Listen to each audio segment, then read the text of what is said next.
to everybody. I am Nicola Scavo. I come from Italy. I am an agronomist and I'm very fond of tropicals and of coffee, especially coffee plants, coffee growing, coffee fruits and coffee in my cup. This morning we'll talk about about coffee plantations growing and especially of organic farming in coffee. Coffee started as a cultivation at the end of the 19th century, and the origin of this plant is in Kenya, in the highlands. And you have to know that the best temperature for coffee is 20 degrees, especially for Coffea arabica.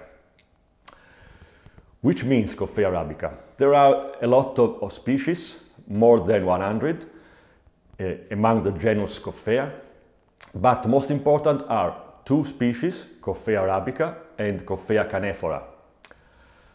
Perhaps you know Coffea robusta, but robusta is only a variety of species canephora. Arabica has a different profile instead of all other species in the genus Coffea, because it has 44 chromosomes, for example, and has different situations in your cup. You can find a few caffeine, 1% instead of 2% of canephora, so that robusta, and more acid flavors. Anyway, Coffea arabica is rather delicate. You have much more care for her. For example, 20 degrees is important. It is the reason because you can grow up Coffea arabica only in mountains, more or less in tropical regions above 1,000 meters of altitude.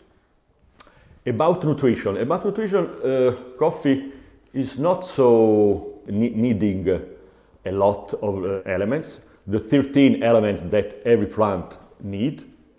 And a good thing is that coffee need a low quantity of phosphorus. Among the macronutrients, you know, nitrogen, phosphorus and potassium. Phosphorus is very, very low in coffee plants, and you can find healthy plant with the low content of this element in the leaf. If you want to carry on a good nutrition of coffee, you need to have some, in my experience, some analysis of the leaf, because leaf analysis is most important, more than soil analysis.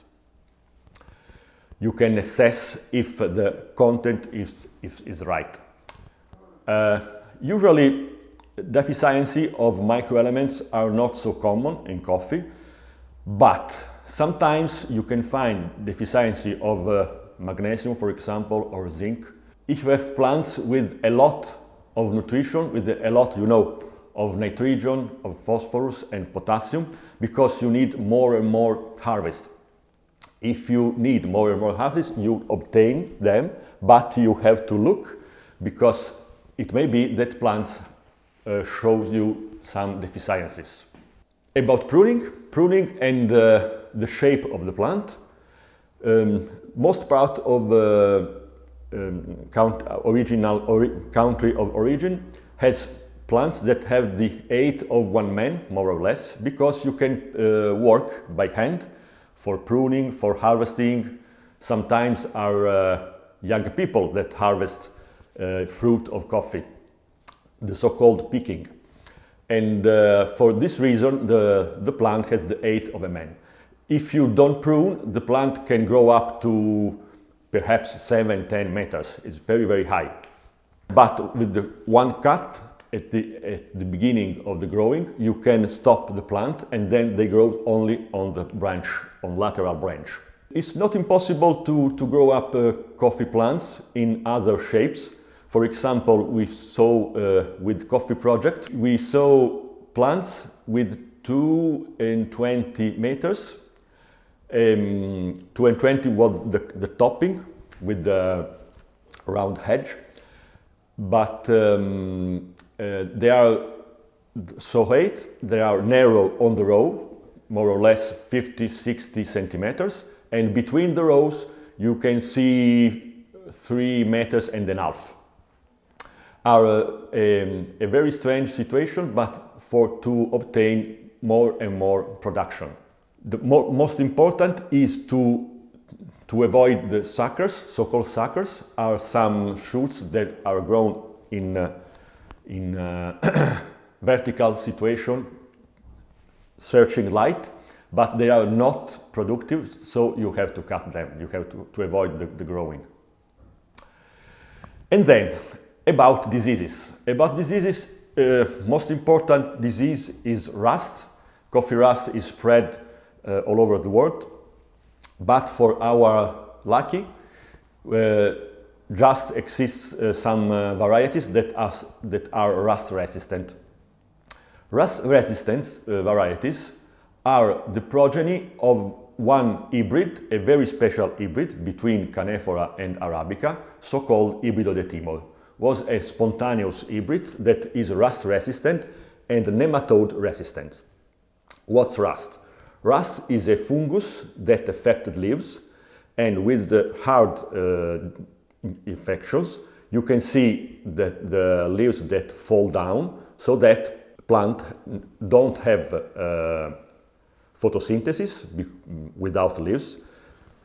Plants don't have sugar, don't have nutrients, and so that you can obtain a poor harvest, a poor production of fruits, of course. Another problems I was talking about are nematodes. Nematodes are little worms. They are 1 millimeter length. They affect the roots, and nematodes are very important with hot conditions, so that in low altitudes, for example 1000 meters, so that if you want to grow up Arabica, you'll have to preview to have problems with nematodes. For this reason, someone grafted this plant, so that you graft Arabica plant on Canephora plant, and you obtain one whole plant with the basis, the roots of Canephora that are nematode resistant. The upper part is Arabica and can produce with the characteristics of Arabica. You have to know that with graft there are no hybridation. The upper part of Arabica remains Arabica with Arabica characteristics because has the same DNA of Arabica. Another important disease is coffee berry disease, is another fungus, and you can avoid usually by spray chemicals as well as rust. Usually they spray 2 or 3 times per year some chemicals of family triazoles, but if you want you can find some biological means, Bacillus or Pseudomonas. Biological control is very interesting through these two our bacteria. They are able to output some toxic compounds, toxic for rust or for other fungi that can affect the leaves or the berry, the fruit. Pests important are coffee seed borer, is a very little Coleopterus that black, and is the reason because sometimes arrives in Europe some little seeds with a little hole. This hole is made by this little insect. To avoid spreading of insect, you have to collect all seeds, all fruits from the ground after the harvest. You must avoid to have some fruits on the ground between 2 harvests.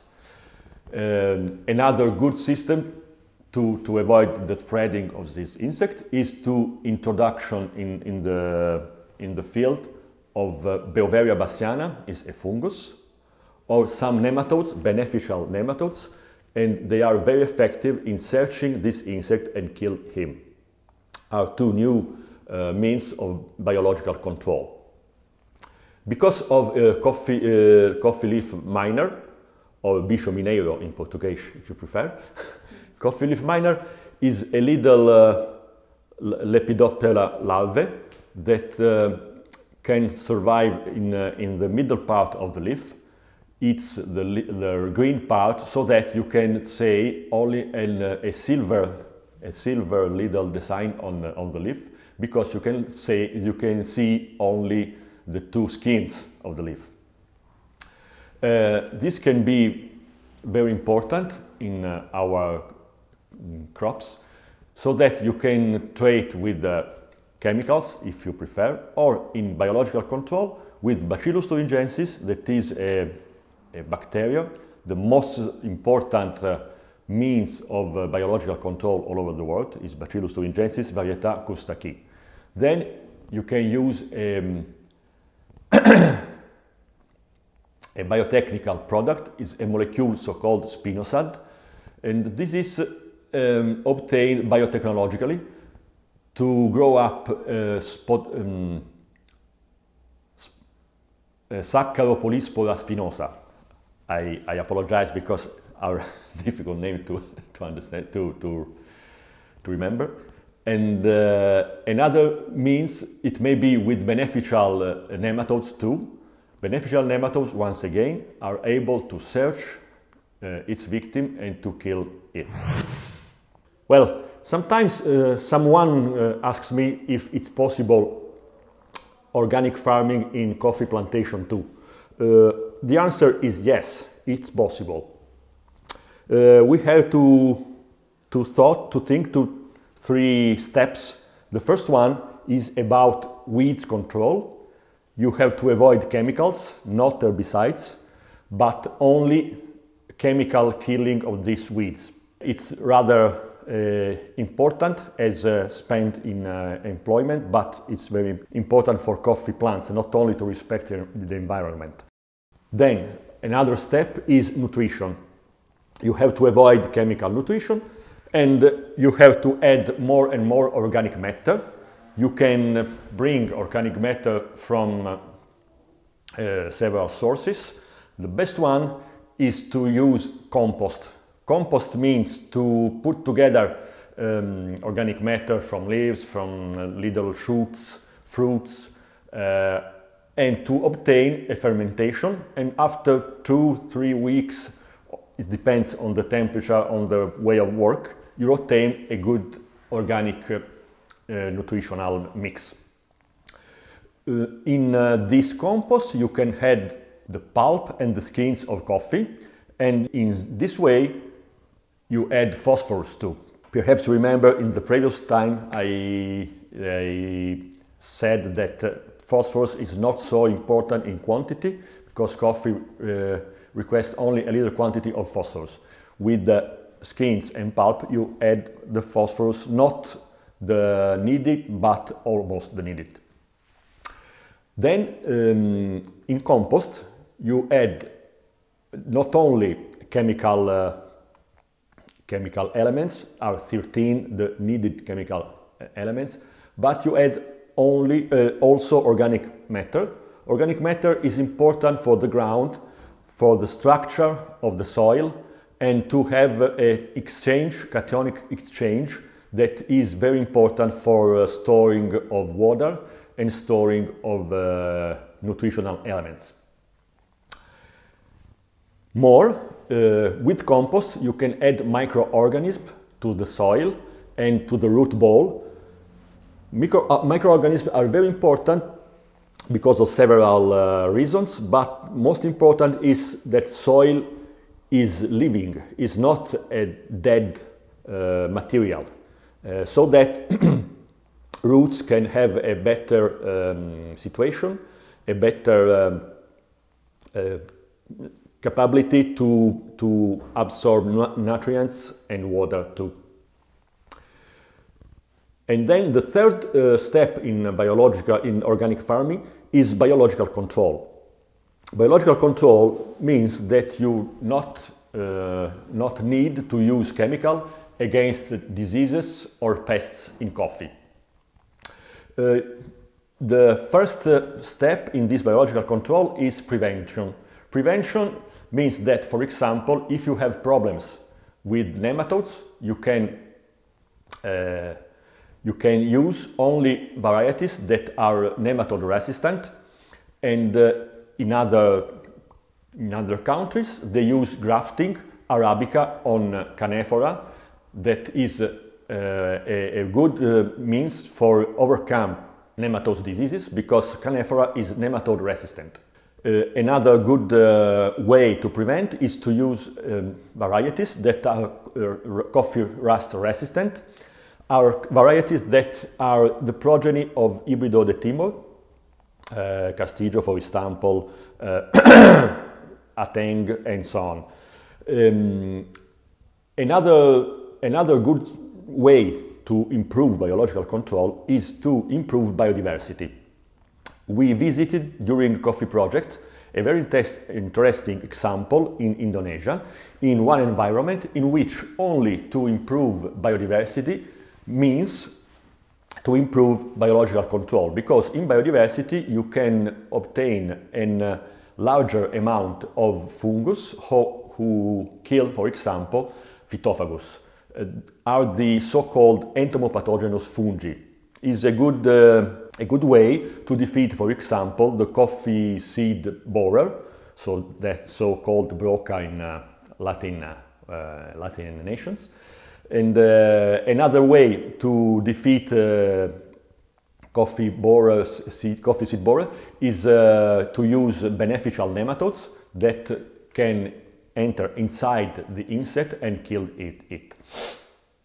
Another example is against coffee leaf miner, Bicho mineiro in Brazil. Coffee leaf miner is a little larvae who go inside the leaves, and you can defeat it with use of Bacillus thuringiensis variety Kustaki, or with spinosad. Is not a bacteria but a molecule originated from bacteria. Another good way to defeat this insect is to use beneficial nematodes once again. There are most important two species of nematodes, are Heterorhabditis and Steinernema, are two genus, and some species in any genus you can use. Other example for biological control is apply Beauveria bassiana against not only coffee seed borer, but to control acari and thrips.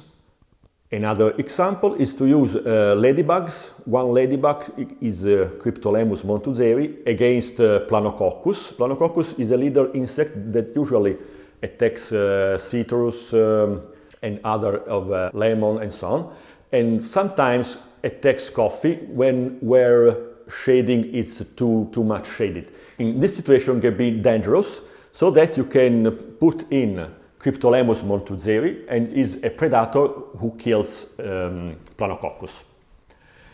There are several situations in which we have to study which is the insect of disease to defeat, but biological control is always or nearly always possible. Thank you very much.